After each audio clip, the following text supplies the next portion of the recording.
মোটামুটি 1 সপ্তাহ পর এসেছি। আসার পর এটা দেখছি এটা স্যার করিয়েছে, স্যার বা ম্যাম কেউ একজন করিয়েছে। এখন তো একজন দেখতে পাচ্ছি এখানে ঘুরছে, বাকি ক্লাসে এখন কেউ নেই, পুরো ফাঁকা। আমাদের এখন ক্যামেরা আছে ক্লাসে, তো বলেছে সিকিউরিটি গার্ড সব নিচে দেখছে, বা কাঁচের এখানটা না যাওয়ার জন্য এখানে খুব রিস্ক, কেন কি কাজ চলছে। আর লাস্ট বছর, আর এরপর কোনোভাবেই আর ক্লাসটাকে আর দেখা যাবে না। আমরা যে এটা ব্যাচ এমন যে আমরা 3বার ক্লাস চেঞ্জ করেছি, 3বার। একবার আশ্রমে, আশ্রমে আমরা 2 বছর কাটিয়েছি।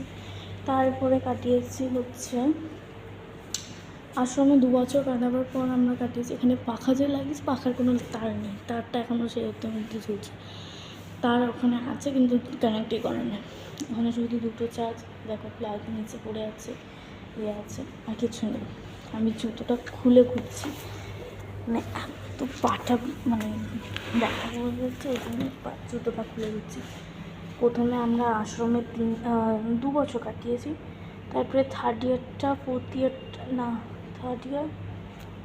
ইয়ারটা আমরা পুরোটা এতে কাটিয়েছি, ইউইএমে কাটিয়েছি, মেন ক্যাম্পাসে কাটিয়েছি।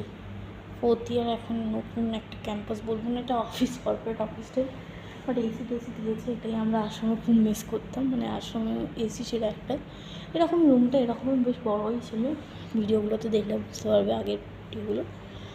আর ব্যাস এখন এটাই আছে, দেখা যাক। এটাই লাস্ট বছর, 5th ইয়ার আর কেউ আসে না, ইন্টার্নশিপ থাকে, তো দেখা যাক, পড়াশোনা করি। চলো বাই, আবার পরে কথা বলবো, ঠিক।